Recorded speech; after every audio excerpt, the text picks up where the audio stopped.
Bienvenue à tous dans notre école du ministère par vidéo Maurice Céruleau, francophonie. Vous ne regardez pas ces enseignements par hasard. C'est Dieu qui vous conduit ici dans ce cours producteur de preuves. Alors, nous avons vu précédemment que nous vivons dans le monde naturel et nous vivons aussi dans le monde spirituel. Et Dieu est en train de vous donner une révélation sur ce qu'est véritablement la foi. La foi vient de ce qu'on entend, mais pas de ce qu'on entend avec nos oreilles naturelles. Non, la foi vient de ce qu'on entend avec nos oreilles spirituelles. Et Dieu veut vous donner une expérience d'une percée spirituelle. Jésus-Christ revient bientôt et le mur de résistance qui veut vous empêcher de voir avec vos yeux spirituels est sur le point d'être renversé dans votre vie. Et lorsque vous faites cette expérience, eh bien, alors vous découvrez la réponse à la question « Que devons-nous faire afin d'accomplir les œuvres de Dieu ?» Alors, aujourd'hui, nous allons découvrir que Dieu veut que nous ayons une percée dans un baptême de puissance. Ouvrez grand votre esprit et on se retrouve juste après.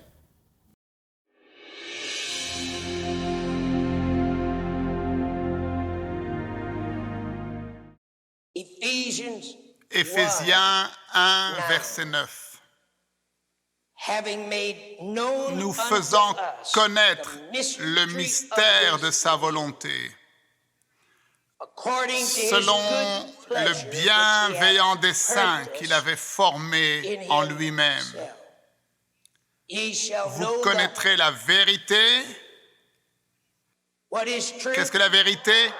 La puissance. Quelle est la personnalité de la vérité? C'est Jésus. Dites-le encore. Jésus. Dites-le encore. Quel est le résultat de la vérité? C'est la puissance pour le mettre à exécution. Afin que le Dieu de notre Seigneur Jésus-Christ, le Père de gloire, puisse vous donner l'esprit de sagesse et de révélation. Maintenant, qu'est-ce qu'une percée? C'est une explosion, une naissance soudaine d'une connaissance avancée qui nous fait aller au-delà d'une ligne de défense. Cela nous donne une percée. Il n'y a aucun endroit dans la Bible, dans la parole de Dieu, où vous pouvez trouver un endroit où Jésus nous enseignerait de nous protéger et de garder le camp. Non, ce que Jésus nous enseigne, c'est de percer les lignes de défense de Satan. Depuis longtemps, dans le cœur du peuple de Dieu, il y a eu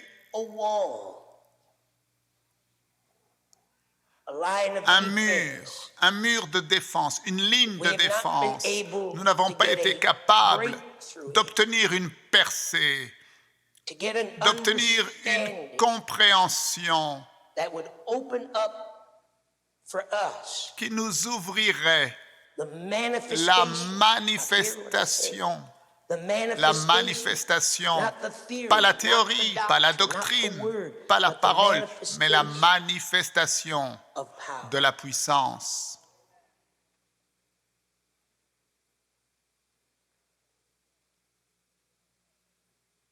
Nous avons eu, et je remercie Dieu pour cela, au cours des 50 dernières années, nous avons eu une percée dans ce que nous appelons le mouvement ou le cercle charismatique. Et si je devais demander quelles sont les différentes dénominations représentées ici, vous seriez surpris. Nous avons des catholiques, des prêtres catholiques, Nous avons toutes sortes de dénominations, des baptistes, des méthodistes. Nous avons même quelques pentecôtistes à la carapace dure. Non, c'est une plaisanterie. Vous savez, ces gens-là sont en chemin depuis longtemps.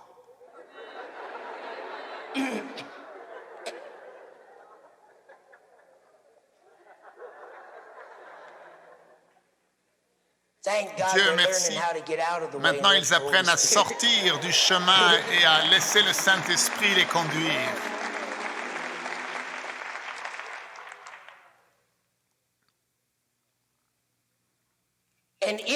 Et dans ce grand déversement de Dieu parmi différentes dénominations, plus que jamais auparavant, l'Église de Jésus-Christ a eu son attention attirée vers un phénomène spirituel que l'on appelle le baptême du Saint-Esprit.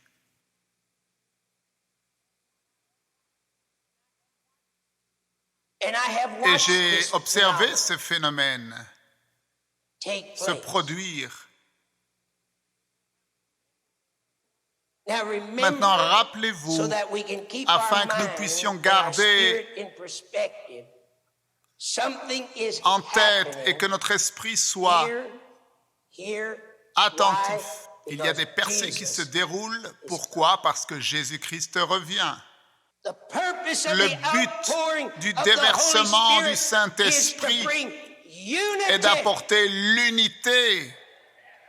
Maintenant, je ne demande pas que tout le monde appartienne à une dénomination terrestre, mais je demande que tous nous appartenions à un corps céleste qui nous fait oublier notre dénomination terrestre.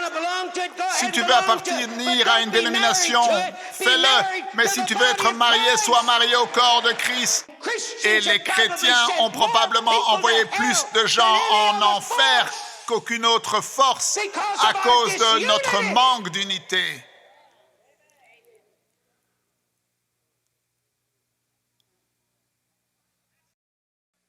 Et voilà pourquoi la Bible nous dit que lorsque nous irons au ciel, le jugement va commencer par la maison de Dieu. Elle ne commence pas ailleurs, ce jugement.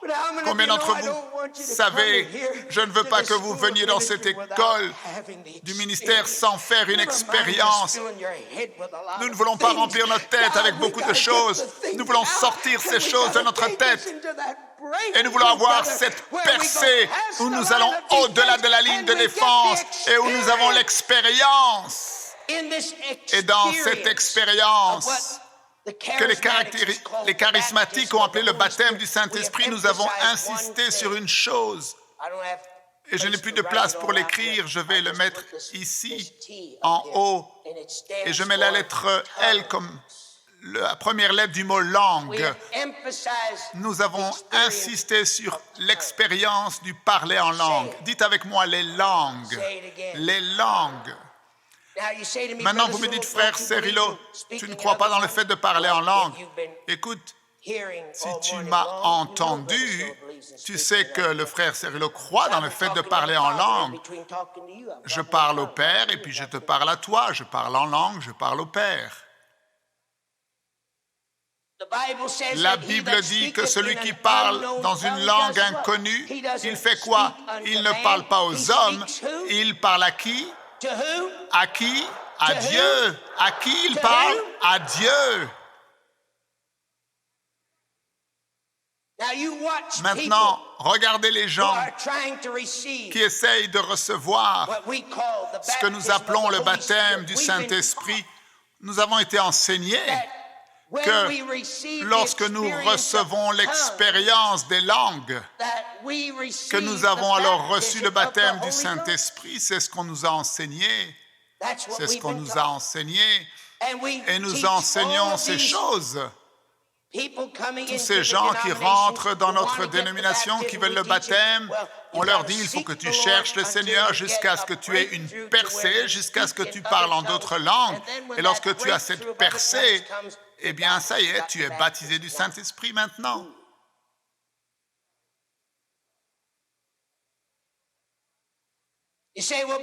Vous dites, frère Cerullo, c'est ce qu'on m'a enseigné toute ma vie. Je sais que c'est le cas. En fait, même moi, j'ai enseigné ces choses-là.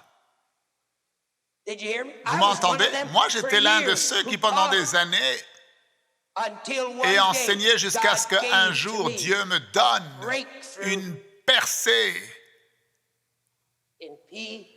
dans ce qu'on appelle la puissance. Et j'ai été capable de comprendre à travers la révélation, une explosion de connaissances spirituelles. Et j'ai compris pour la première fois dans ma vie ce qu'est véritablement le baptême du Saint-Esprit. Je vous dis, frères, que l'heure est venue. Il faut que nous ayons davantage, quelque chose de plus, quelque chose de plus.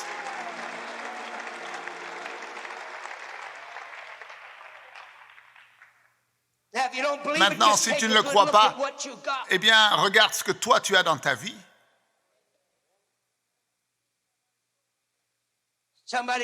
Quelqu'un m'a dit que nous avons déjà tout vu de ce que Dieu peut accomplir dans ce monde. Laisse-moi te dire, si cette Église et toi et moi, nous avons vu tout ce que Dieu peut accomplir dans ce monde, alors j'ai une nouvelle pour toi. Nous avons un grand problème. Si Dieu ne va pas libérer sur cette terre une nouvelle vague de sa gloire divine, sa Shekinah, une nouvelle manifestation, une révélation du Fils Jésus d'une façon que nous n'avons jamais vue auparavant, si Dieu ne le fait pas, alors ce monde est perdu. Lorsque chaque enfant de Dieu, chaque personne, chaque individu est né de nouveau. Lorsqu'ils sont nés de nouveau, ils reçoivent l'Esprit de Dieu. Chaque personne. Vous ne pouvez pas être né de nouveau sans l'Esprit de Dieu. Pourquoi? Parce que lorsque Christ est dans ton cœur, la Bible dit, Dieu te donne l'Esprit de son Fils. Il ne peut pas te donner l'Esprit de son Fils par lequel tu cries Abba Père sans te donner le Saint-Esprit, parce que le Père, le Fils et le Saint-Esprit sont un. Ils sont trois en un.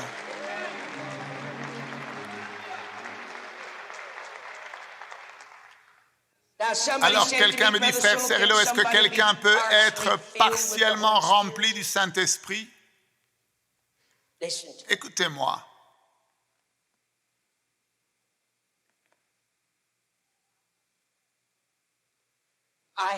J'ai un verre ici dans ma main.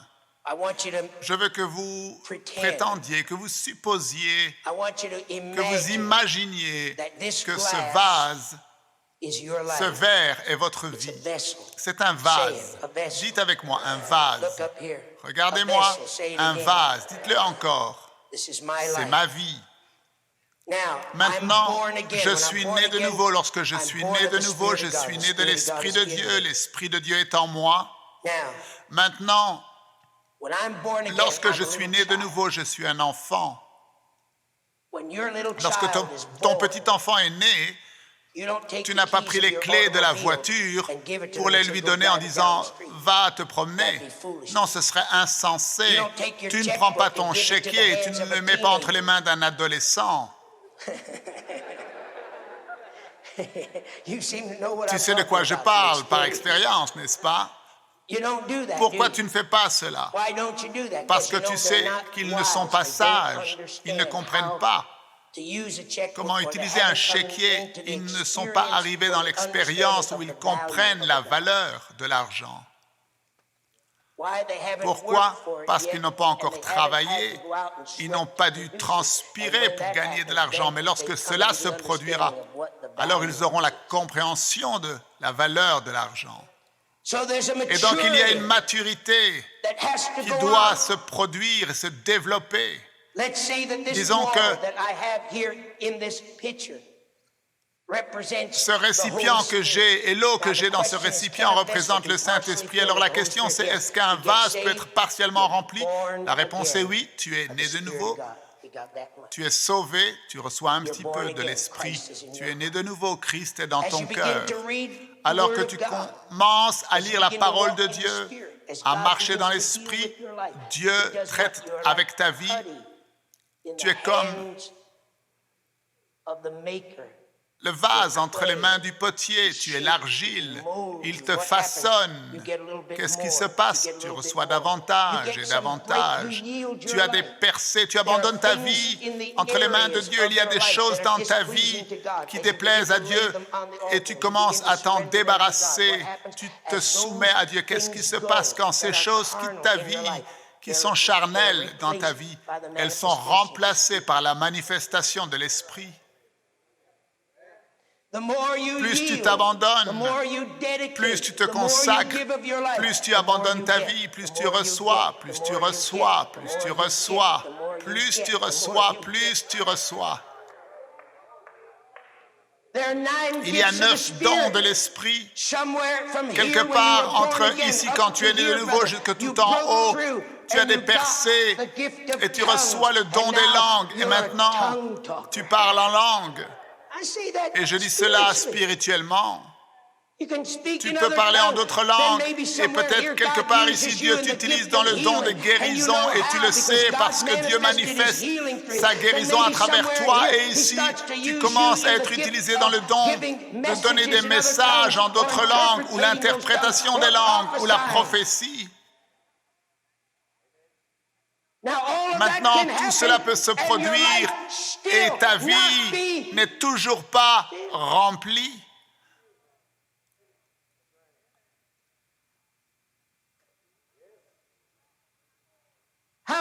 Combien d'entre vous savez que ce verre n'est pas encore rempli? Maintenant, tu continues à avoir des percées. Dans le monde spirituel, tu viens à une école du ministère. Oh, gloire à Dieu!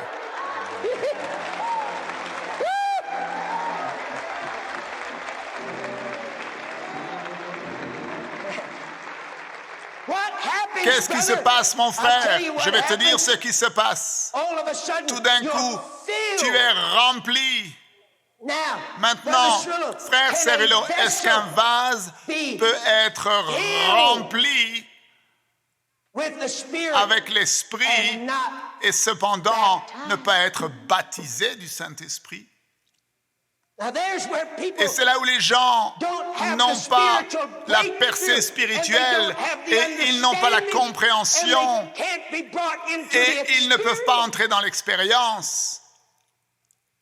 Vous voyez, un vase peut être rempli, littéralement rempli, jusqu'à déborder avec l'Esprit, mais ne pas être baptisé. Vous dites, comment le sais-tu, frère Cerullo? Bien parce que ce vase est rempli, mais il n'est pas baptisé. Vous dites, quelle est la différence? Je vais te montrer la différence. Ce vase est rempli, mais maintenant, regarde. Maintenant,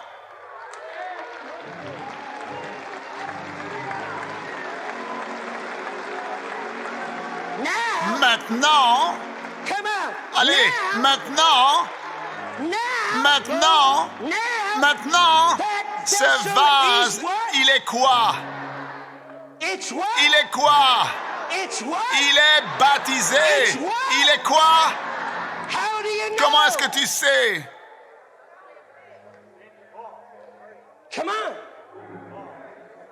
Comment est-ce que tu sais? Je vais te dire comment tu le sais, parce que maintenant, ce vase, non seulement il est rempli, et non seulement il déborde, mais maintenant il est immergé, submergé en Dieu, de telle manière qu'il a l'Esprit sans mesure. Tu ne peux plus mesurer, mon frère. Alors, qu'est-ce que Jésus-Christ a dit? Allez dans la chambre haute quand il a envoyé ses disciples et restez là jusqu'à ce que vous ayez la chair de poule, jusqu'à ce que vous parliez en d'autres langues. Ils ne savaient même pas qu'ils allaient recevoir les langues. Je ne sais pas si tu m'as entendu.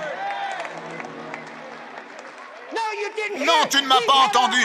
Nous avons eu nos yeux, notre pensée, notre attention sur les langues, les langues, les langues, les langues. Ils n'avaient aucune idée qu'ils allaient recevoir la manifestation des langues.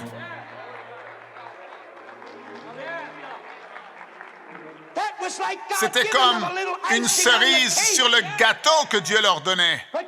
Mais tu sais ce que Jésus-Christ leur a dit? Il leur a dit, vous allez dans la chambre haute et ne quittez pas cet endroit jusqu'à ce que vous soyez baptisés. Jean a prophétisé et il t'a promis qu'il y en a un qui vient après lui dont il n'est pas digne de délier la courroie des chaussures. Quelqu'un qui est plus puissant que lui, et cette personne va faire quoi?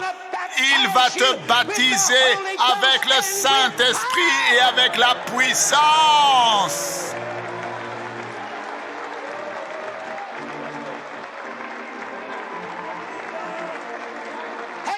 Et tu vas faire quoi, mon frère? Tu vas simplement parler en d'autres langues, avoir la chair de poule, chanter, danser, sauter. Non, tu vas recevoir quoi? Tu vas recevoir la P-U-I-2-S-A-N-C-E, la puissance. Dieu veut que nous fassions l'expérience d'un baptême de puissance. L'une des clés de la puissance est l'unité. Nous faisons partie du corps de Christ et nous devons décider une fois pour toutes de marcher dans l'amour envers nos frères et sœurs en Christ. Une autre clé est de comprendre que la puissance ne se limite pas à faire l'expérience du parler en langue. Le parler en langue n'est qu'une étape glorieuse, mais nous ne devons pas nous arrêter à ce point-là. Nous devons désirer davantage. Nous devons continuer à avoir des percées dans le monde spirituel et désirer être remplis du Saint-Esprit. Mais même là, ce n'est pas suffisant. Nous devons continuer à désirer davantage jusqu'à être baptisés entièrement, immergé entièrement, submergé jusqu'à avoir l'esprit sans mesure et commencer à être un vase entre les mains du Maître et que vous receviez la puissance. Alors je vous dis, à demain, ne manquez surtout pas la suite de ces enseignements. Merci de partager, de parler autour de vous. Des vidéos disponibles sur Maurice Cerullo Francophonie. Que Dieu vous bénisse. Et n'oubliez pas, la francophonie appartient à Jésus. À très bientôt pour un prochain enseignement avec le Dr Cerullo. La francophonie appartient à Jésus. Pour toute information, rendez-vous sur www.mcwe.fr.